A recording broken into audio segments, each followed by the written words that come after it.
Okay, cool. Happy Thursday, everybody. I just jumbled in before I started this video, but I think I'll gather myself here in a second. So it's a Thursday. It is May 14th. It's looking good. Let's jump straight into the announcements. Let's get to business.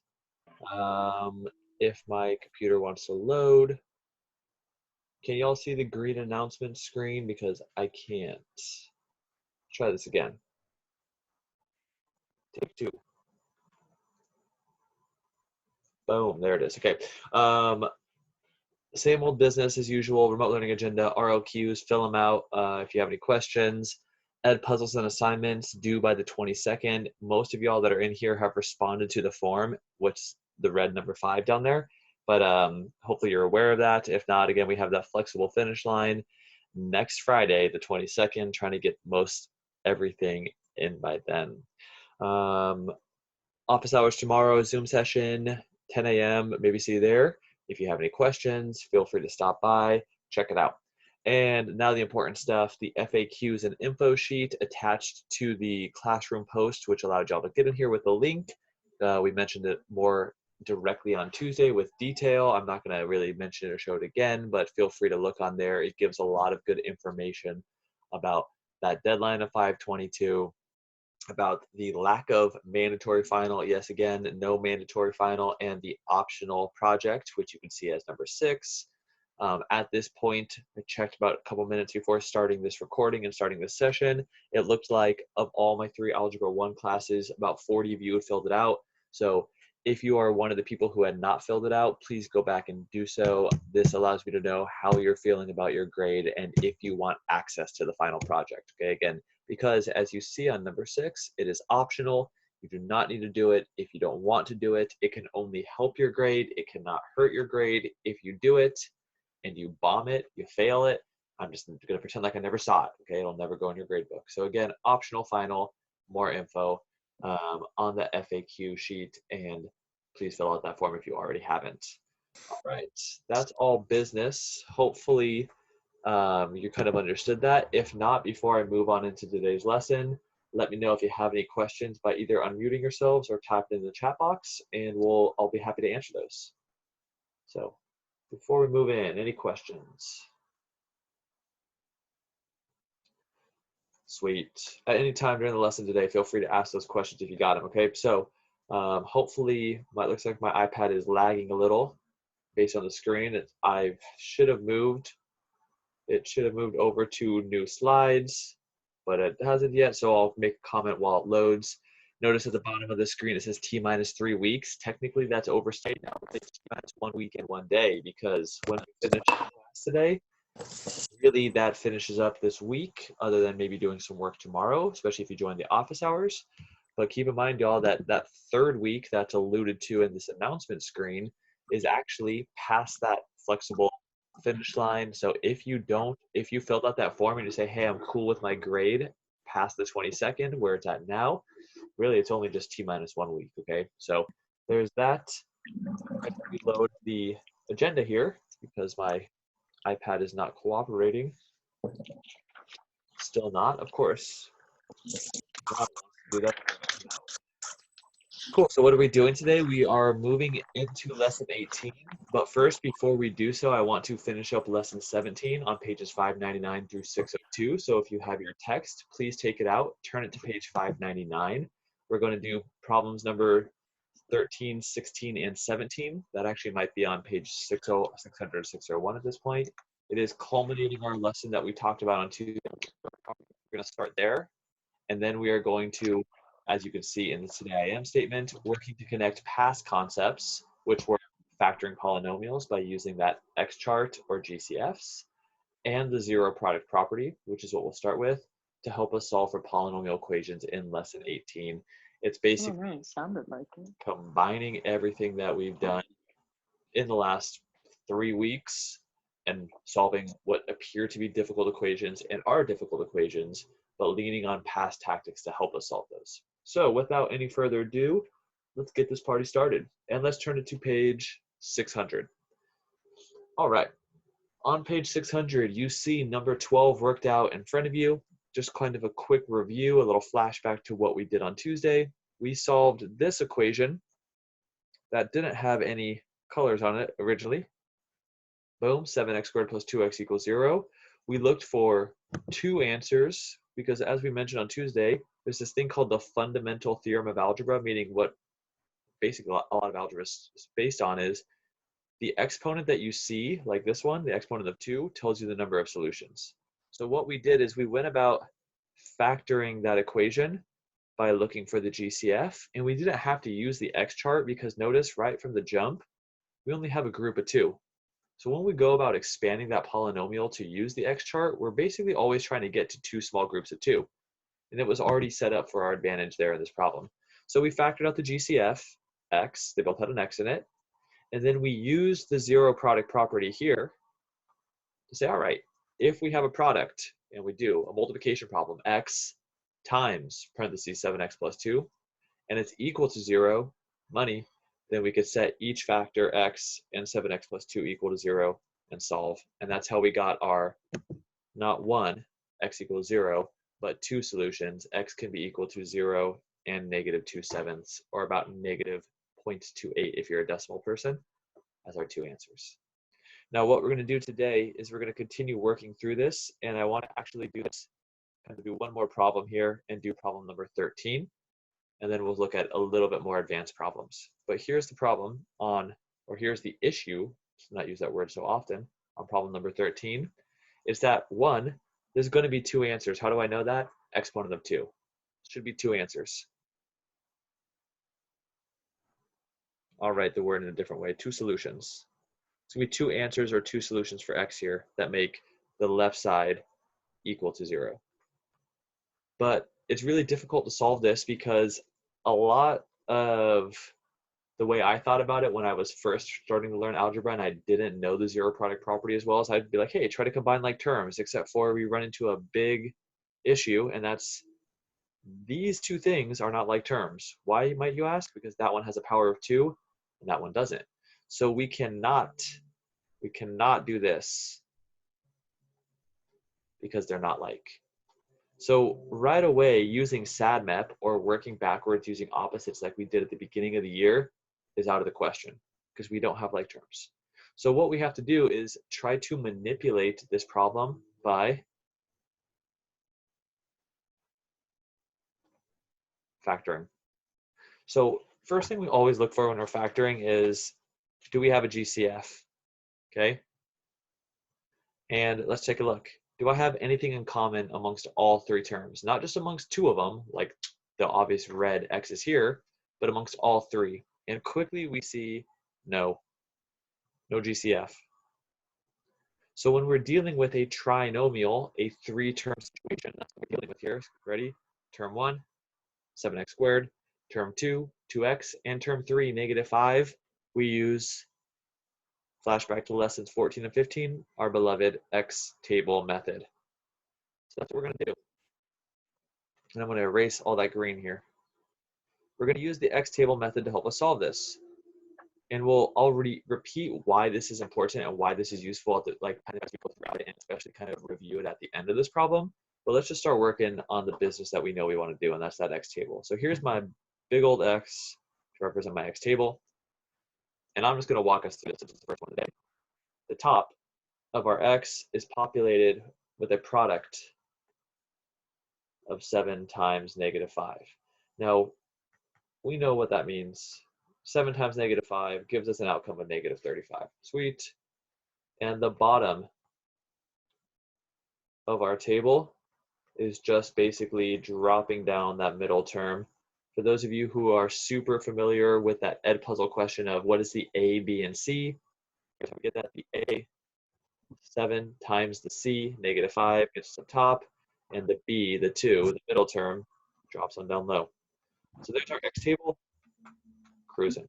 Again, this is from straight up from lesson 14 and 15. Please, if this is all like a foreign language to you, it sounds like I'm speaking a whole different language, I want you to still stick around, but also I recommend that you go back and watch like the 4 videos, either homework problems or 4 recorded sessions, lessons that we did on lessons 14 and 15 respectively. So we take this number, we find the factors of negative 35, and we want to find the factors that add up to that b value of 2. That's what we're looking for. Okay, so what are the factors of negative 35 that add up to 2? 7 and negative 5. Because 7 times negative 5 gets us negative 35, and 7 plus negative 5 add up to that middle term too. Now, I've done a lot of talking already. Let's talk about, we know we couldn't add these two up. We tried factoring, no GCFs. So we resorted, basically it was the last resort, to doing the X chart. And we found these purple numbers in hopes to expand this middle term, to break it apart, so that way we could have an even number of terms, which we're going to see worked out right here. Okay, so now we're kind of maybe begrudgingly doing this whole factoring because it's harder, but it takes more work, but it is hopefully starting to become more familiar with us. And now I am rewriting this problem. And again, you notice, as I've been trying to stay consistent as we do these factoring problems, I skipped writing this middle 2x because we know that's no longer 2x anymore, but it's a positive 7x and a negative 5x. That's where those purple numbers come into play. Again, the whole reason why I did this, why I broke this 2x apart, is now we have 4 terms ready. Let me use a different color quick. That's a really poor color choice on my behalf. Term 1, term 2, term 3, term 4. There's 4 separate things. That's an even number, so I can make 2 groups of 2. So let's do it. Group it up. Ready? Group number 1. And group number 2, using our beloved grouping symbol parentheses to help us stay consistent with that concept. Awesome. Now, remember, when we factor, what was the very first step? We always looked for something first, a GCF. Now, when we referenced it to the original problem, I said, don't have it. But that doesn't change that our goal is still to find a GCF in the long run. And now we actually have a possibility to do so. Because our GCF of our first group, we narrowed our focus. Our GCF is, hey, we could take a 7 out of both, and we could take an x out of both, because notice they have both a 7 and an x in both terms. And here's what happens when we take a 7 and x out of both. Ready? 7x squared is just really 7x times x. When you take the 7 out of it, boom, and an x, all you're left with on the inside is 1x. And legitimately, 7x, when you divide it by itself, is just 1. Okay. Now, shortcut we learned was the following, that hey, once you have your first parentheses, copy and paste it over here. Because now it's going to be really easy for me to figure out what I got to take out of this one. What do I have to take out of a negative 5x to make it just a regular x? Oh, I got to take out that number, negative 5. And if I was to divide the other value in this parentheses, negative 5, by that GCF negative 5, would I get 1? Sure would. So what we've done now is we have proven that, well, negative 5 of our second group, we can take a negative 5 out of both those things, and we have succeeded in getting the same parentheses shown in green right above my current laser pointer. Sweet. Last thing we had to do was realize, hey, since both of our parentheses are the same, x plus 1, we can combine the GCFs, the things that aren't the same, the red 7x and the negative 5, and stack them right next to that common parenthesis, aka multiply. And now, guess what we've just done, y'all? We have created, through a lengthy process of factoring, by using the X chart and executing the factoring, we've created an equation, boom, that's equal to 0. And it's not just any old equation, it's a multiplication equation. It's almost as if the product of the parentheses is 0. Or like, we can use maybe something that we call the property, that's the 0 product property. Sweet. So what we did is we turned it into a multiplication problem that was equal to 0, where the product was equal to 0. Now we just execute that 0 product property, which states we take the factors 7x minus 5, set it equal to 0. We take the other factor, x plus 1, set it equal to 0, and solve. Now all we got to do, and great call for y'all who have been either giving me answers or giving me GCFs, fantastically done. And don't worry about people showing cats. Cats are cool. Now all we gotta do is solve. So we get rid of addition via subtraction. That one, I did the green one first because it's easier. There's one of our solutions, sweet. Get rid of subtraction with addition, add 5 to both sides. Now 7x is just equal to 5. What do I got to do to get rid of that 7? Well, it's multiplying, so how do I get rid of multiplication? Division, x, now isolate, and it's equal to 5/7. How many answers did I get? 1. 2. How many answers did I expect to get? 2 solutions. Number 13, rapid fire, but done. Okay, so I did that very quick because a lot of the process here was something that we spent 2 full weeks on. That was the factoring by using the X chart and then finding GCFs shown respectively in red and purple. And then the second step, which is really just down here highlighted in orange, this whole work right here, is what lesson 11 and lesson 17 were about. Lesson 17 we talked about on Tuesday. Lesson 11 we did a few weeks ago, back in the end of April. And that was the zero product property, which we use to say, all right, something times something else, if it's equal to 0, set the factors at the parentheses equal to 0 and solve. All right. Other than I went quick there, does anyone have any questions on the process? Let them fly if you got them.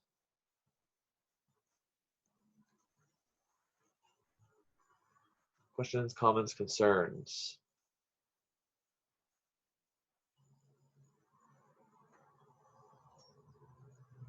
Sweet, okay. Let's look at number 16 then. What jumps out to y'all about number 16? Or just I'm not, if you feel like you can solve it, I'm not going to ask you to do it. So don't feel like you want to refrain from giving your answer. It does look hard. Yeah, I agree with you, Andrew. 100% it looks hard. And it doesn't look hard because of what Francis said. It doesn't equal 0. And Sam, we're going to actually basically deal with the fact that it doesn't look hard by doing what Francis noted, and then we'll be able to combine like terms. So all 3 of you guys, great comments on that. Fantastic. It looks hard because, as Francis said, it's not equal to 0. But can we make something equal to 0? No doubt. So let's just take a whole nother problem. Let's say I said x minus 5 is equal to 4. If I wanted to make the right side equal to 0, how would I do that? Anyone think they know? I know we wouldn't probably do this if we were solving the original problem, but if I said my goal is to get one side equal to 0, how could we do that?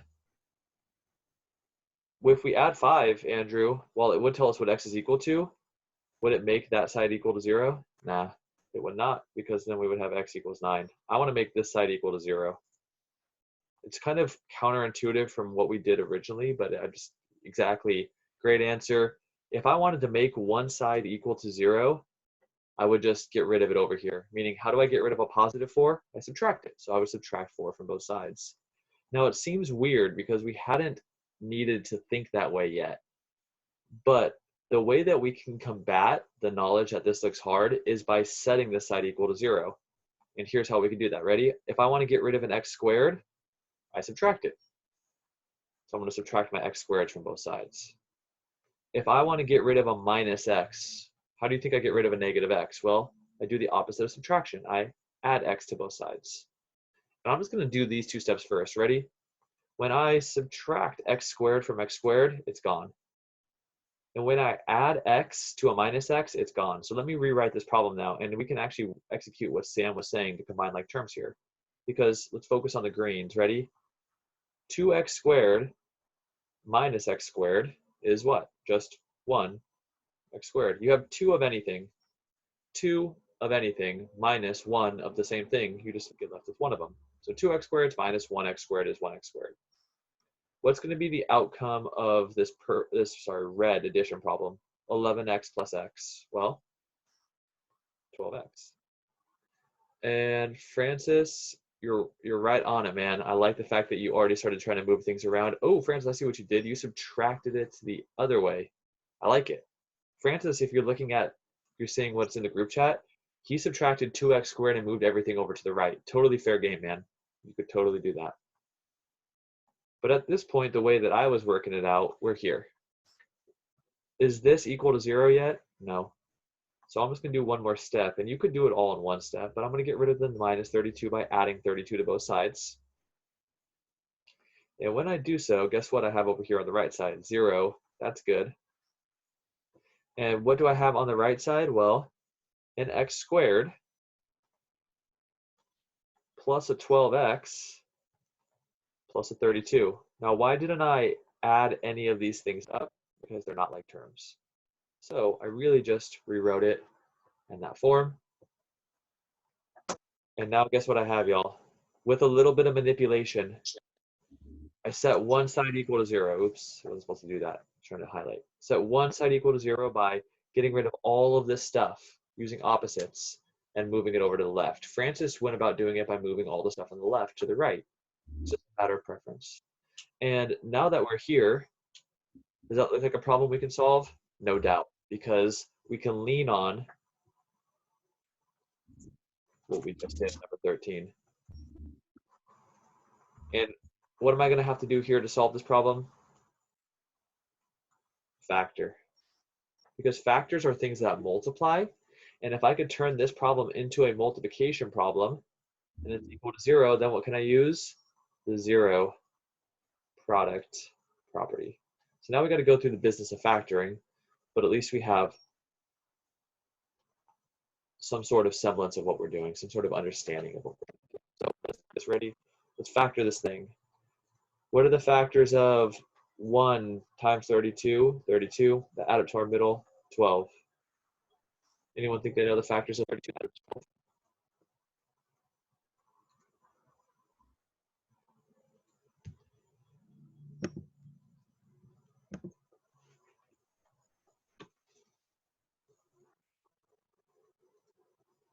It's a tough one. What times what equals 32? And then if you took those two numbers, would add up to 12.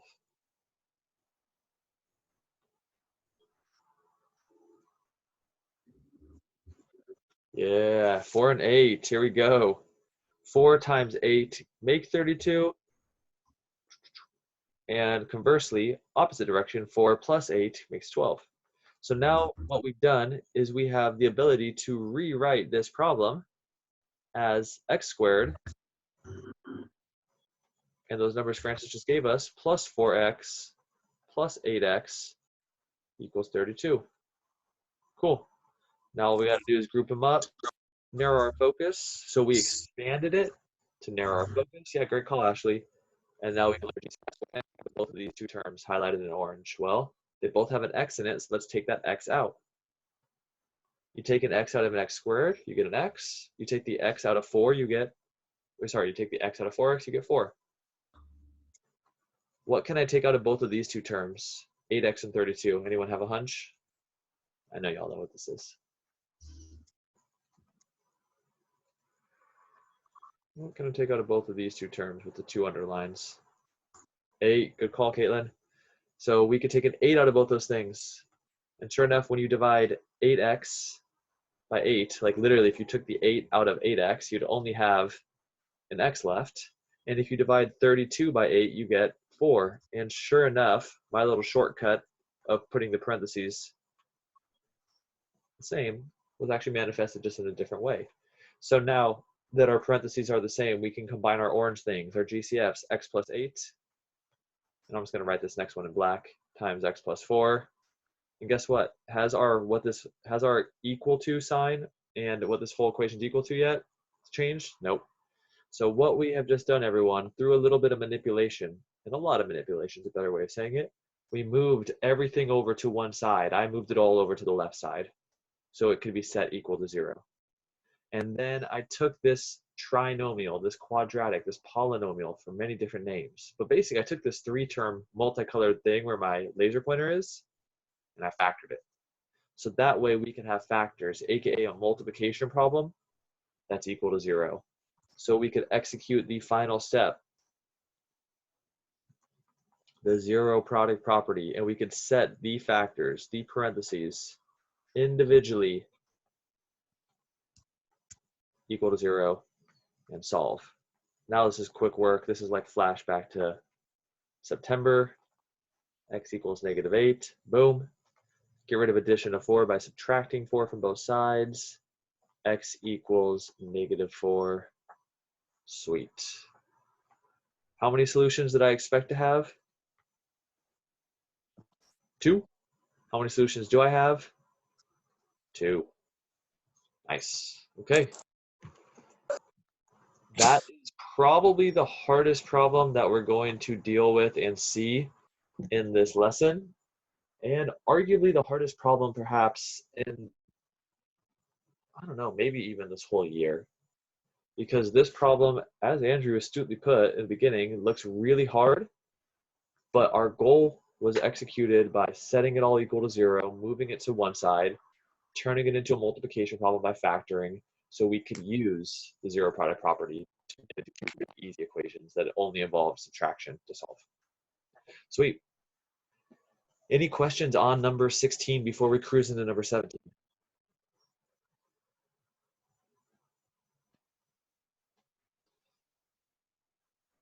I know it was a long problem, but if there's no questions, right on. So on that note then, I'm going to put like 45 seconds on the screen, and I'm going to ask y'all to do your best to try to execute number 17. Write an equation in factored form, and what that means is the following. Do this. Write factors, write an equation that has a solution of 2 or 3. So 45 seconds, let me get that timer up and running. I want you to try to write an equation that has 2 solutions, x is equal to 2 and x is equal to 3. Do your best. And you had 46 seconds. So try doing number 17, one equation that gives 2 answers.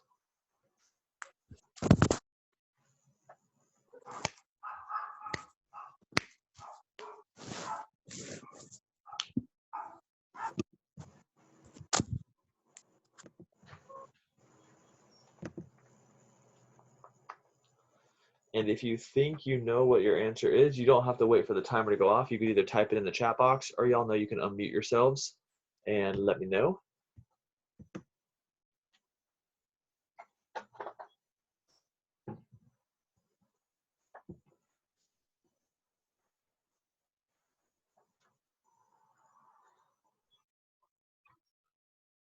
All right, get rid of that noxious timer. Anyone think they have a guess that they want to share?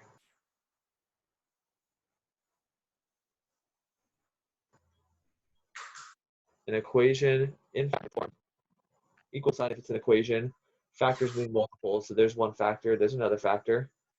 Why did I choose 2 factors? Because I have 2 solutions. What would be an equation that has those answers? Well, here's what my thought.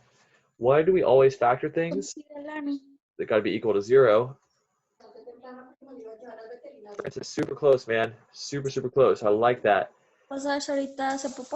And here's how we can get factors that have solutions that are equal to 0. Or sorry, that equal to 2 and 3. We have x and a -2 and x and a -3.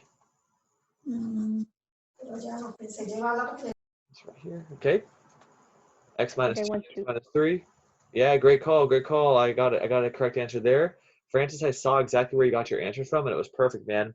But if we what's up? I think I just went too far. Gotcha. Yeah, you went through the distribution process, huh? So you started to multiply by each other, the foiling, so to speak. But this would have been fully sufficient right here because we have it in factored form. Notice that the values themselves are just the opposite numbers, -2 and -3. And then we could use the zero product property to prove that those 2 are indeed the solutions we were looking for. All right, great work, y'all. Cruising on down. I think that might actually be our last one. Yes, that's it. So that actually wraps up lesson 17 homework, as far as I know. So let's finish off today for about the next 10 minutes, because y'all are working hard, and I appreciate that so much, by doing lesson 18. All right, so just a heads up, y'all, we are going to do lesson 18 practice exercises, and notice here I'm starting on page 606. We're going to start on problem number 4. We're going to do lesson 18 today and next Tuesday, okay? So just a heads up on that. So if you could turn your text to page 606, or if you're just taking notes on a separate sheet of paper, you could write down this equation and we will work to solve that, okay? And there are multiple ways to solve this problem. I'm going to tell you that you could factor. 100%. Factoring is totally doable. You could also use StatMap. I probably would use that one, but I want to mention that factoring is possible. So let's talk about how we could solve it. Anyone have a recommendation right from the jump? What you would do first if I just put this in front of you, I said, hey, solve it, I'm not going to help you. Anyone think they would know?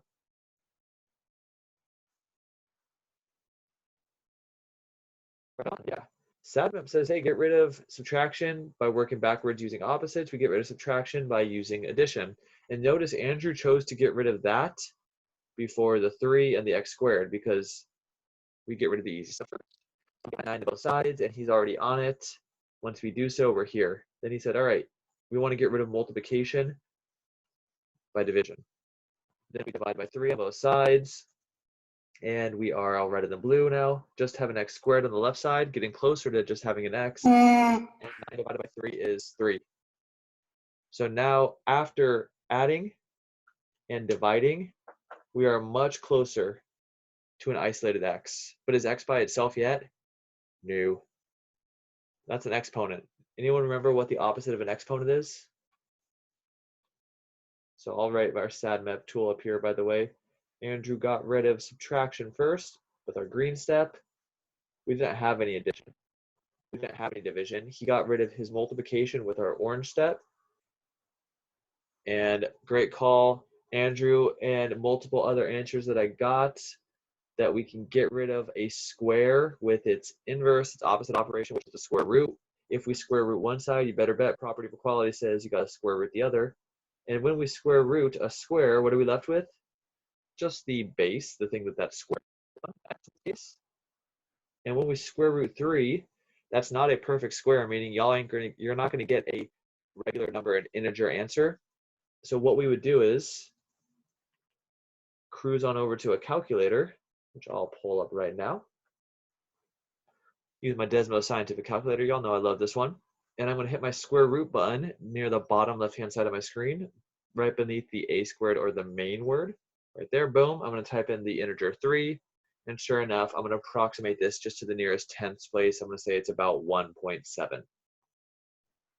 So x is about, notice that little squiggly sign, that's an approximation sign. It's my about sign, 1.7 because I rounded it. Sweet. No factoring needed. And the reason why I specifically wanted to do number 4 is because we could factor, but I also want to basically say that when we have the opportunity, we can still lean on the old school tactics. Sometimes it's not possible, but other times it is. All right, what about number 7 here? Anyone have any ideas? And I'll actually keep it zoomed out for a second so that way we have some time. If you have an idea of what you think we should do first, you could type it into me privately in the chat box. You could type it in for everyone to see. Let me know what you think we should do here. Number 7, distribute. Distributing is a great idea. However, when we're not getting x by itself first, StatMap still has to be done with PEMDAS. So when we distribute, what we're doing is multiplying. And since there's an exponent first, we'd actually have to technically do the exponent. So I like the idea of distribution, but be wary.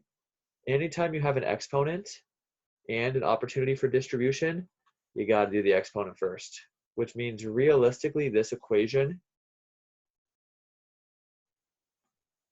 is that. So we could do the x minus 3 squared. So I like the idea of distribution, but let's actually work in the opposite of distribution. Distribute's a great idea. Anyone else have another idea?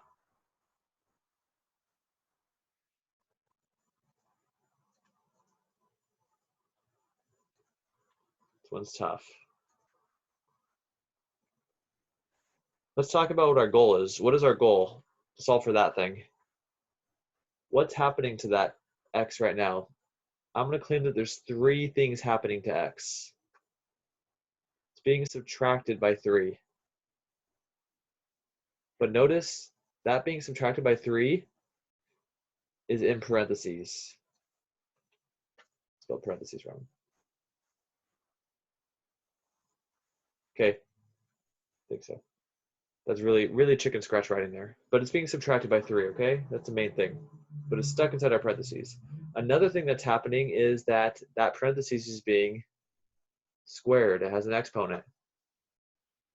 And last but not least, the whole entire parentheses is being multiplied by 2. So we know that when we're solving for something, we got to undo what's happening to the problem. So why don't we try to work backwards, use opposites to help us do that? Which one of these things should I get rid of first?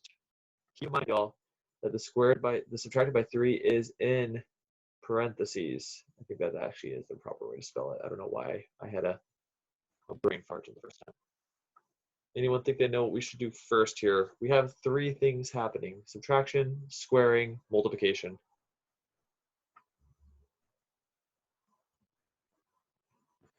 I'm going to move this up above so it doesn't get in the way of my work.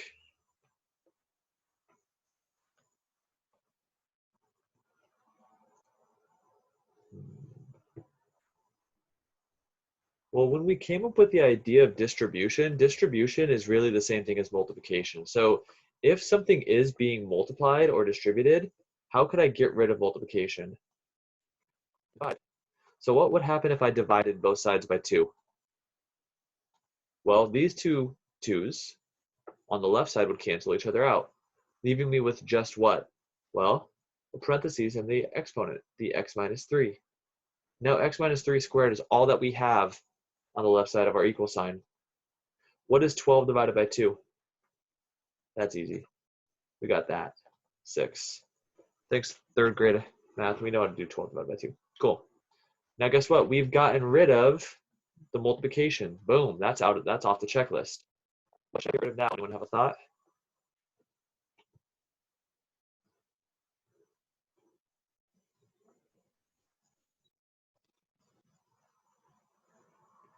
And I'd probably be tempted to say get rid of the 3, but notice that 3 is buried inside the parentheses, which is why Francis is 100% correct. Before we can unlock this 3, we got to get rid of that exponent. So how do you get rid of a square?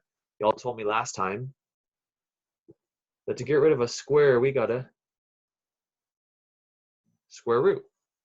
Okay, guess what? Checklist, squared is out of the picture.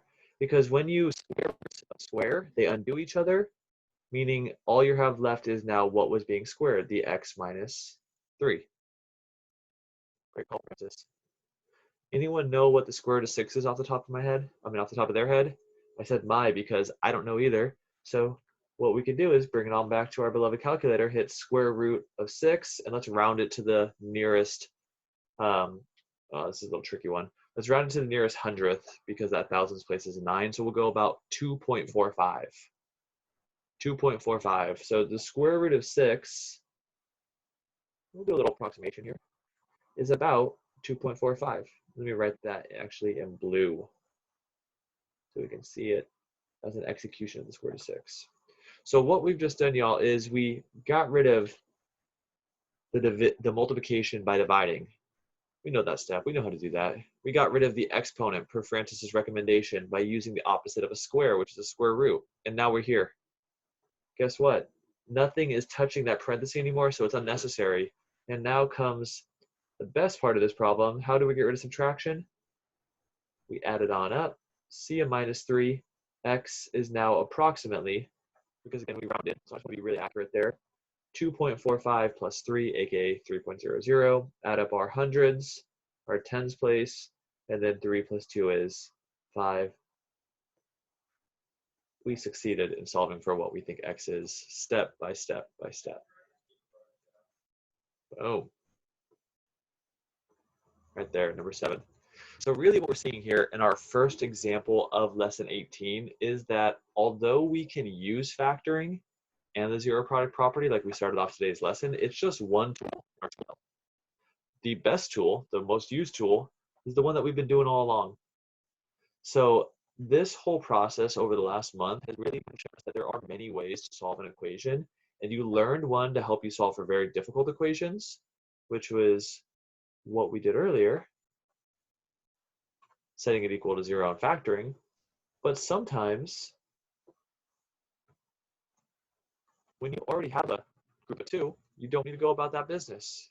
Notice we could just isolate x by using SADMAP in both these problems. Many ways to solve seemingly difficult problems. And that's where we're going to end it for today. So if you need me to go back and show any specific problem, or if you have any questions, do not hesitate to unmute yourself and ask me now or reach out to the chat box. If not, I hope you have a great rest of your day, a fantastic Friday. Maybe I'll see you on office hours, and a great weekend. And in which case, I look forward to seeing y'all on Tuesday, okay? So again, ask questions if you got them. Fill out that Google form if you haven't already done so, and I will see you soon. Appreciate y'all so much for being here. Awesome. I got a question, so I will stick around and take a look at that right now, okay? So if you have any questions, feel free to take off.